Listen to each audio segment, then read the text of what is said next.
lepu Miloševu Dobrinju. Zaista je lepa naša Srbija. Vidjet ćete deo tih kadrova. Ovo je živo selo, živo mesto, dosta mladih koji su ostali da žive, stvaraju i rade na ovoj rodnoj zemlji. Jedan od njih je i Dragan Simović. Malo smo se namučili što se tiče puteva i putne mreže. To jako su loši putevi i to je na sramotu države. Mi smo, kao što si rekao, kod Dragana Simovića, vrednog, časnog i poštenog domaćina. Dragane, dobar dan. Dobra vam sreća i dobro nam došli. Hajde prvo nam reci sa čim se sve to ti baš. Pa poljoprivreda je ovdje glavno za sve ove ljude koji žive ovdje, uglavnom stočarstvo, malina, kupina, voćnjaci, ali zemlja je ovdje izvor života. Prekinuli smo tu kupljenju šljiva, odužit ćemo se. Ako nema veze. Da. Jučer si bio, Dragane, priveden u stanicu policije. Jesu li ti rekli zašto su te priveli? Šta je bio razlog i očekuješ neku prijavu? Pa ne očekujem prijavu, to je bio informativni razgovor da me obaveste da nemamo pravo da Vodi malo, vodi. Aha, ponos ne da. Da nemamo pravo da blokiramo pruge i saobraćajnice i da ćemo, ukoliko to budemo radili, biti sankcionisani. Tako da ja mislim da je to jedan vid zastrašivanja i ljudi koji su trebali da dođu na neku blokadu, da bi se od toga odustajalo, da bi se ova narodna buna gušila. Uglavnom su sada na udaru tužilaštva, po nekoj oceni, uglavnom mladi. Kako to komentarišete?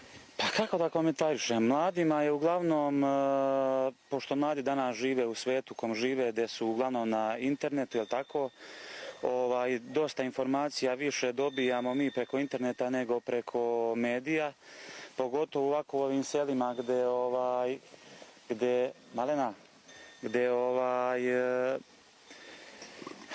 su uglavnom ovi režimski mediji u pitanju, gdje nema medija koji treba da se dodatno plate, tako da, eto, internet nam je jedini izvor informacija. Nažalost. Već smo rekli da imate dosta zemlje, evo vide i gledalci, i krave, i konji, voćarstvo, šta sve ne. I imate vremena da se društveno angažujete, dodajete do Požege na proteste, dodajete do Čačka na proteste, da branite Kablar, dodajete u Beograd. Zašto?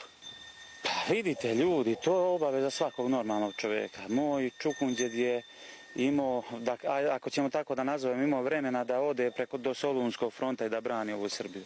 Moj pokojni prađet koga se zapamtio, koji je umro od 2016. godine, nije to bitno vreme. Bitno je da se ljudi odbrani Srbija od ovih domaćih veleizdajnika. Ovo je veleizdaja jedne zemlje. Vidite, ovdje snimate i ovaj kukuruz. Avgust je mjesec, period je suše. U Vojvodini već kukuruzi žute izdaju, ovdje nisu. Ovo je stvarno teren, ovdje jeste teška zemlja, smonica za obradu, ali je nekako sve Bogom dato.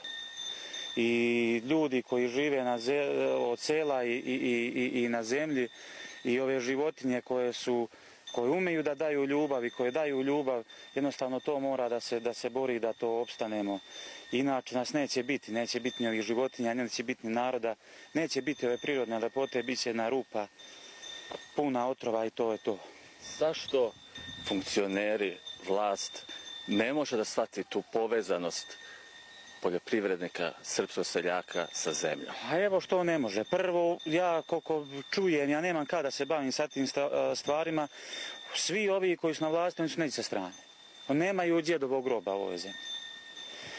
Druga stvar, i u Skupštini mnogo malo ima naroda koji odgaja na zemlji, koji odgaja na selu, koji zna da vrednuje prave stvari i ono što stvarno zaista vredi. Nema čovjeka dobroga da se nije namučio od djetinjstva. To ne postoji. Onaj koji imao sve na tasni, kome roditelji daju sve na tasni, čast izuzecima, ali uglavnom, beži riđo, nemoj ih smetati, uglavnom se to iskvari neđe. Tako da, mislim, ne vodi ovo ničem, sistem ne valja, nije to skriva samo ova vlast, sistem ne valja bira se lista, ne bira se čovjek i za predsjednika mjesne zajednice kome su mandati istekli još 2019. godine nisu birani novi zato što treba da se promijenjen je sistem, nije više narodni zbor nego sad i taj treba da skuplja neke potpise i mislim strašno. Da se birao najbolji domaćin u selu, da predstavlja selo, da se bori za selo i posle svih ovih zastrašivanja, slobodno možemo reći, da li ste se pokolebali? Da li ćete odustati? Nisam se pokolebo i neću dok mi je ova pamet u ovoj glavi i dok mi je glava na ramenima. Moja je dužnost, ja sam to rekao juče i u SUP-u, moji su ratovali za ovu zemlju, evo ih sahranjeni ovdje preko ovog brijega dolje. Moja je dužnost da bi njih ispoštovao, da se borim na način koji najbolje umijemo, to su trenutno protesti i blokade, jer oni su imali jasnog neprijatelja pred sobom, mogli su da uzmu pušku da se brane, ovo je sad neki drugi rat, ovo je medijski rat, ovo je test koliko ćemo dugo spremni da izdržimo, da li smo sposobni za to sve i ne znam šta drugo da kažem. Poneki put neko kaže narod je stoka, nemojte ljudi stoku da vređate, stoka je pametnija od naroda, ova kobila će da čuvaš drijebe od kurjaka, od pasa lutalice, od nekog lešinara koji je došao, ovaj konj ili nema bik u ovom stadu će da čuva svoje stado, svoju da kažem. Vi ste zvijeznuli, oni su došli. Oni su došli. Tako da mnogo smo se mi kao nacija odpadili od prirode. U prirodi imaš lijek, neka travka liječi ovo, neka ono. Sve ode da kupi čaja, ne izađu u livat negdje da nabavlja. 3 svetinje, zemlja, šajkača i molim snimatelja vašu majicu pozadi. Šajkača i molim snimatelja vašu majicu. To je... Miloševa je Dobrinja u pitanju. Jeste, Miloševa Dobrinja i vredi se boriti, jel da? Vredi se boriti i moramo se boriti, a ako treba i s konjima ćemo za Beograd. I moram samo da se dotaknem, samo molim vas kratko, Miloš nepismeni vladar je sa poljoprivredom otplaćivao dugove, čak i davao pozajmice Austro-Ugarskoj.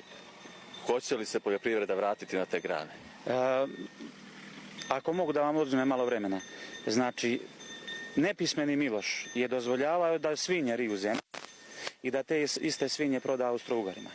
Nepismeni Miloš, kad su ga ucenjivali Austro-Ugari da metalne plugove u to vreme, to jest one dole ralice, da mu uzmu 2 svinje za tu jednu ralicu, on je rekao, nema veze, mi će morati sa drvenim plugom, a vi jedite vaše plugove. Znači, ipak je zemlja je izvor života, zemlja je sve i to je dokopčali rudnika. Jer lako je sa pustom zemljom dati je ruke tuđima. Da, kao što sam rekao na početku, u ovom selu još ima mladih, ima života, pune su